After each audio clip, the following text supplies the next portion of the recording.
Zahlst du jeden Monat für eine App und sprichst trotzdem kaum? Heute zeigen wir dir, wie du Deutsch gratis und wirklich gut lernst. Für echte Gespräche im Alltag auf B2-Niveau.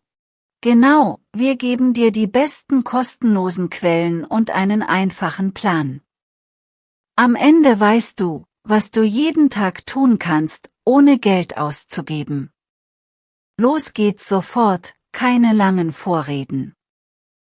Hi zusammen, ich bin Tim. Und ich bin Julia. Zum Üben später, die komplette Lektion liegt übrigens bei Vocabli. Also, erster großer Punkt, Deutsche Welle. Die Kurse dort sind komplett kostenlos. Und Nikos Weg ist super klar. Für B2 mag ich auch Top-Thema und langsam gesprochene Nachrichten, das trainiert hören ohne Stress. Ja, und bei der DW kannst du Texte lesen, hören und kleine Aufgaben machen. Ich sag mal so, lies erst den kurzen Text, dann hör die Audios, und am Ende sprichst du laut nach. Das nennt man Shadowing, also einfach das Nachsprechen.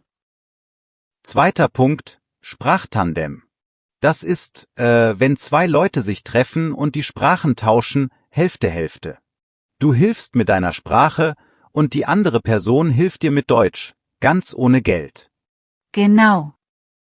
Und um das praktisch zu machen, machen wir kurz ein Mini-Rollenspiel, okay? Stell dir vor, du schreibst einer neuen Tandem-Person eine Nachricht. Ich mach die andere Person. Okay, ich bin du. Hi, ich heiße Alex. Hättest du Zeit für ein Sprachtandem am Mittwoch, so gegen 19 Uhr?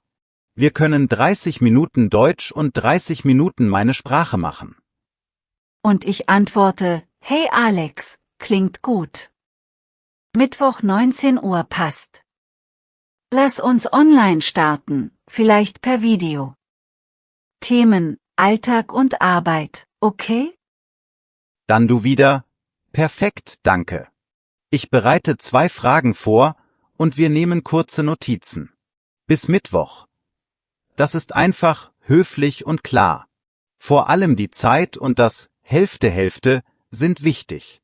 Und, Tipp, schreib kleine Ziele in die Nachricht. Zum Beispiel, heute übe ich Nebensätze mit weil oder heute übe ich Smalltalk im Café. Dann weiß die andere Person, worauf ihr achtet. Dritter Punkt, Mediatheken.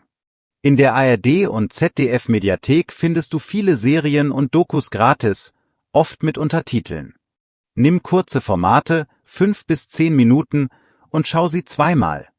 Einmal mit, einmal ohne Untertitel. Ich mag auch YouTube-Kanäle wie Easy German. Da hörst du echtes Straßendeutsch, aber klar erklärt. Und ja, Fun Fact, viele Unis haben offene Sprachtreffs, manchmal heißen die Sprachcafé oder Stammtisch, und die sind kostenlos. Stimmt, Stammtisch ist einfach ein Treffen, meistens in einer Kneipe oder einem Café. Man redet locker, trinkt was, und ja, man kann schnell neue Leute finden. Frag in der Stadtbibliothek oder such nach Metub-Gruppen. Apropos Bibliothek, die Stadtbibliothek hat oft Grammatikbücher, leichte Romane und Hörbücher. Leihen kostet manchmal nur wenig oder ist sogar gratis für Studierende. Und viele Bibliotheken haben Online-Zugang zu Zeitschriften, das ist Gold.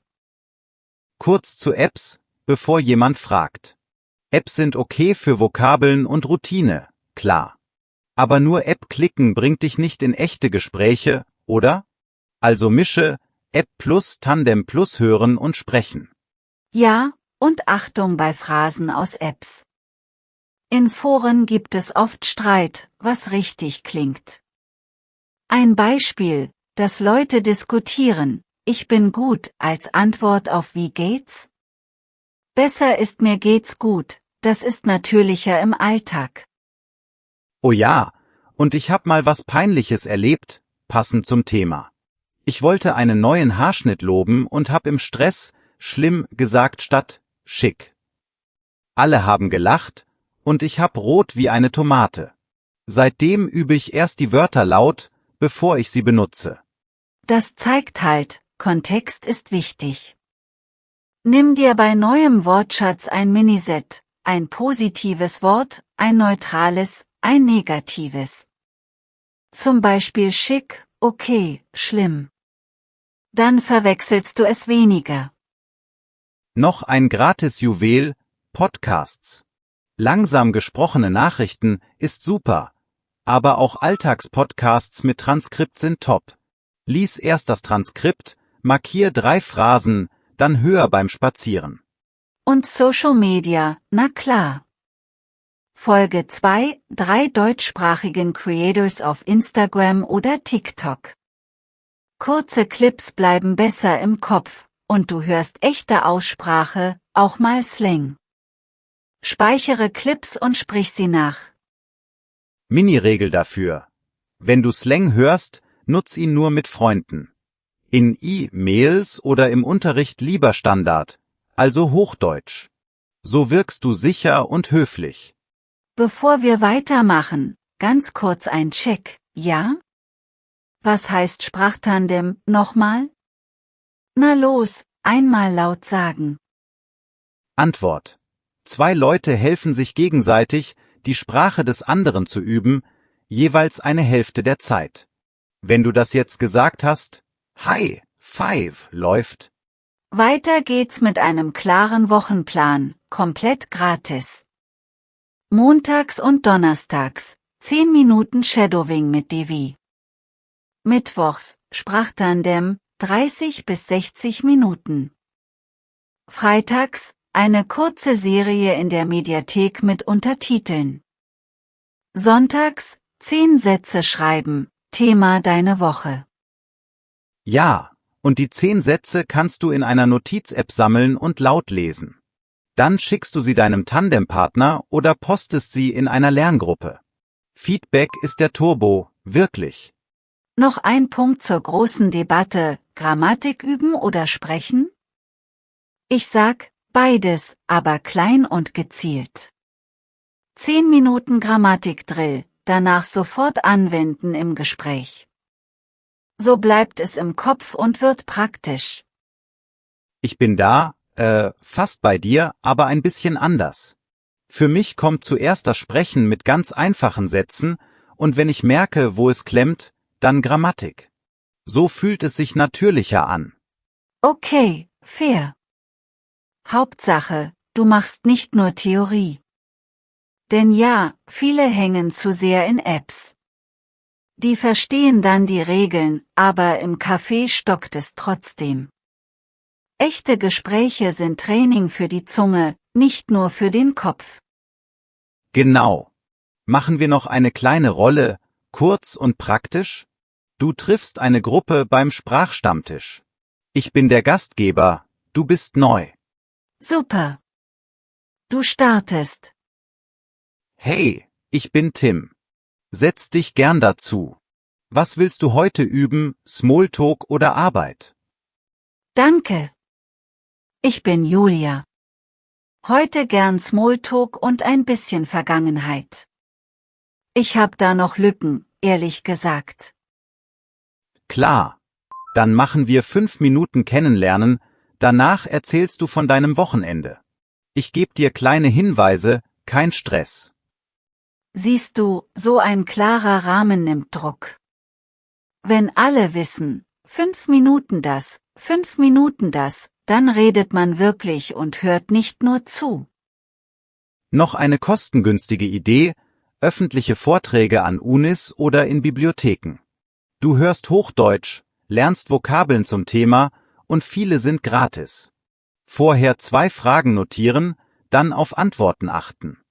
Und lies leichte Bücher, sogenannte Leichtleseromane. Viele haben kurze Kapitel und Vokabelhilfen. Du kannst pro Tag ein Kapitel lesen und 3 neue Wörter im Alltag benutzen. Was wir nicht vergessen sollten, Aussprache. Nimm dich mal selbst auf, nur 1 Minute. Sag zum Beispiel deinen Tag laut. Morgens trinke ich Kaffee, dann gehe ich zur Arbeit. Hör's dir an und vergleiche mit einer Nachrichtensprecherstimme in der Mediathek. Wenn du dabei unsicher bist, nimm Minimalpaare, also Wörter, die sich fast nur in einem Laut unterscheiden, wie schön und schon. 5-mal langsam, dann normal. Das ist simpel, aber bringt echt viel. Kurzer Reality-Check zu Fehlern aus Apps. Manche Phrasen sind korrekt, aber klingen in einer Situation komisch. Zum Beispiel, ich bin gut statt mir geht's gut, das weckt Stirnrunzeln. Also, hör immer auf echte Dialoge und kopiere ganze Sätze mit Kontext. Und wenn du mal unsicher bist, sag einfach, wie sagt man das natürlich? Die meisten Deutschen helfen gern, wenn du freundlich fragst. Fehler sind normal, wichtig ist der Ton und das Lächeln. Social Media Hack, den ich liebe, speichere 2 kurze Clips pro Tag.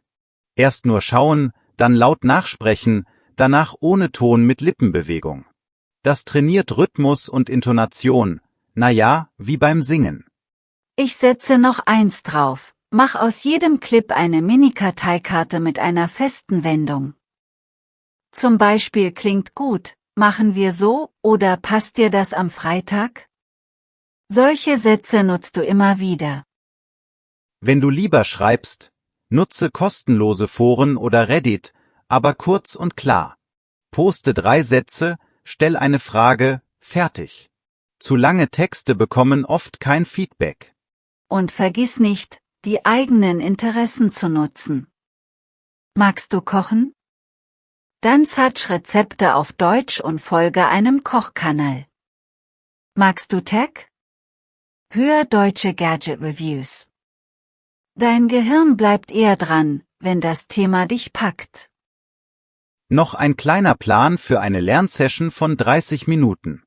5 Minuten lesen, 5 Minuten Vokabeln laut wiederholen, 5 Minuten Shadowing, 5 Minuten sprechen frei, 5 Minuten schreiben, 5 Minuten prüfen.